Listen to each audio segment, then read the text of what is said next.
Today we are going to test out and review a complete review of the brand new 2020 Mathews VXR. Stay tuned, this is going to be a good one.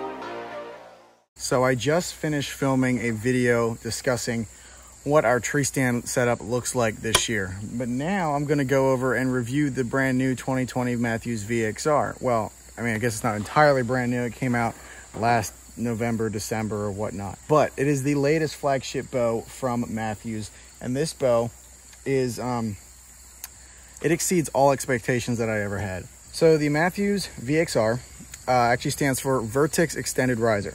So last year's flagship bow was the Mathews VIDOES. The VIDOES was a really, really nice bow. So the VXR, like I said, is Vertex Extended Riser. If you look at pictures comparing the VXR and the VIDOES, you can see there's just a little bit of a difference in the riser length. This is the riser right here. So this has the longer riser. It kind of has some shorter limbs. It's a very sleek looking bow, and so is the VIDOES. Mathews has been hitting it out of the park lately with a lot of their bows. The Tri-X, the VIDOES, Traverse, VXR, another one, the TX5. These bows are just like outstanding bows, and they really hit it off with these bows. They were just crazy good bows. And so was the Halon. I think that was really what kicked off the incredible bow making from Mathews. I believe the Halon had the cross-centric cam and whatnot, and that's what is on here. There's so many new technologies on this bow that are by far way more advanced than my Mission Craze ever was. So to go over, the Mission Craze is a Mission bow. Mission is made by Mathews. Now, this bow, comparing it to the Mission Craze, is insane, absolutely insane. You can't really put it into words until you try one. Like, I went into Lancaster Archery expecting to buy a bow. I knew I wanted to buy a bow. I had seen a lot of stuff about the VXR, and it was one that I really wanted, especially because I'm a big Mathews guy, and that's what I've always loved. I went in there and I shot it. First shot, I just went, wow. Second shot, I said, I'm sold. That's literally the history of this bow. And I bought it that day. And it was definitely worth the money. Now, it's an expensive bow, so are a lot of bows nowadays. And I guess the one thing I would say about Mathews is the craftsmanship of the bow and the design and everything is superior to any other bow. In my opinion, I just like Mathews way more than any other bow. So one more thing that I want to touch on is that's beside the specs is the cosmetics and stuff. This bow is black. I really like the black. It's a lot sleeker, it's subtle, and I think it looks bold. It's a bold color. I think I'm gonna put some green accents and stuff on here. So like I have the D loop that's green. I think I'm gonna make the kisser button green, the monkey tails green, maybe add some green accents to the string, and probably end up getting like a green harmonic dampener and stuff, and make it kind of cool like that, and kind of make this thing pop in a way, but still have that real subtle looking black and really sleek looking color, honestly. Another thing that I do like about this bow that actually isn't really the bow, but it's a single pin sight. I like the single pin sight a lot better than the multi-pin because there's a lot less distraction. We're gonna take a few shots now. I have the target set up at 18 yards, and we're gonna just fling a few arrows and see how she shoots from the tree stand, because I haven't really shot a whole lot from the tree stand except that one arrow that I did in the last video. So it's good to get some practice out of the tree stand. Like I said in the last video, this tree stand is in a really centralized location. So there's a lot of areas where I could have deer at 2 yards below me, or I could have deer all the way out to 60, 70 yards out in the field. So there's a big difference, a lot of room to shoot back over in this area.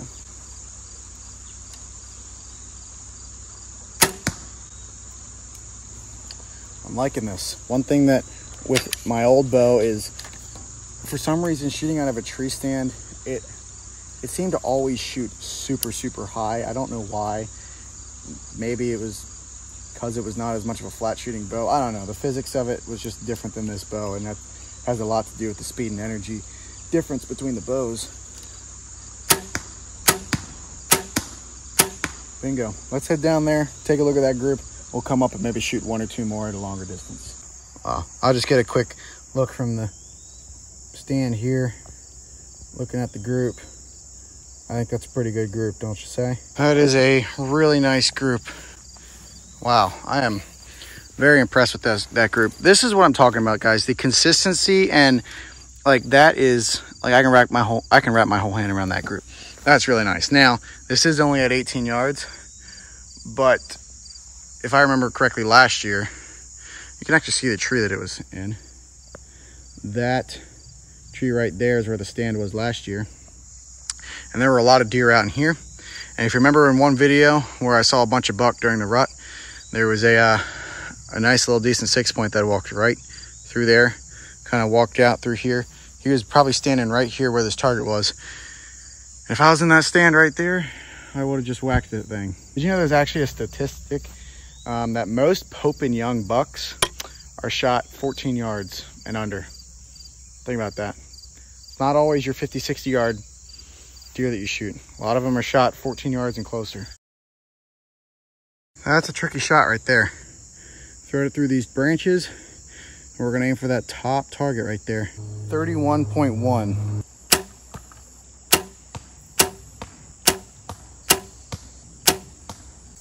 Still feeling pretty comfortable.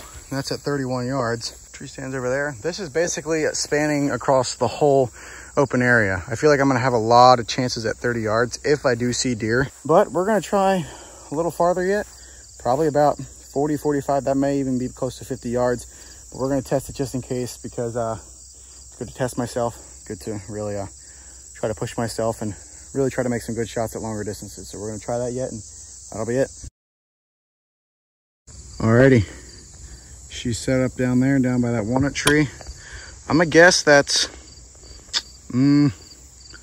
42 yards. Let's give it a range.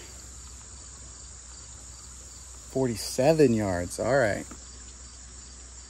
A little low, but that was perfect windage. That is the biggest thing I worry about, is windage. One, I'm using expandable broadheads, so I do not want to hit that shoulder. Sometimes, most of the time it's still okay, you get enough penetration, but 47 yards, shooting 69 pounds, expandable broadheads is still a little scary, and I don't want to like really mess it up. And I really don't want to hit the paunch either.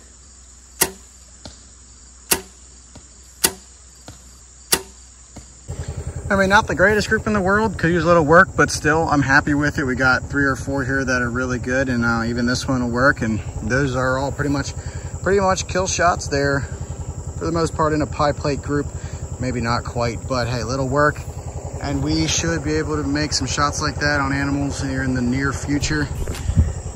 It's going to be exciting, and I cannot wait. I'm excited for this year. Can't wait to use this bow. Thank you for watching today's video. If you enjoyed it, give it a thumbs up. If you want to watch more of the Bivy content, click up here, or in the description you can watch videos on our vlog channel. We do other stuff besides hunting there. Stay tuned. Hunting season's a month away, and we're going to use that bow. I don't care if it's a deer or a raccoon or a groundhog or a fox. We're going to shoot something with that bow, and I cannot wait. Stay tuned, subscribe, follow us along. See you then.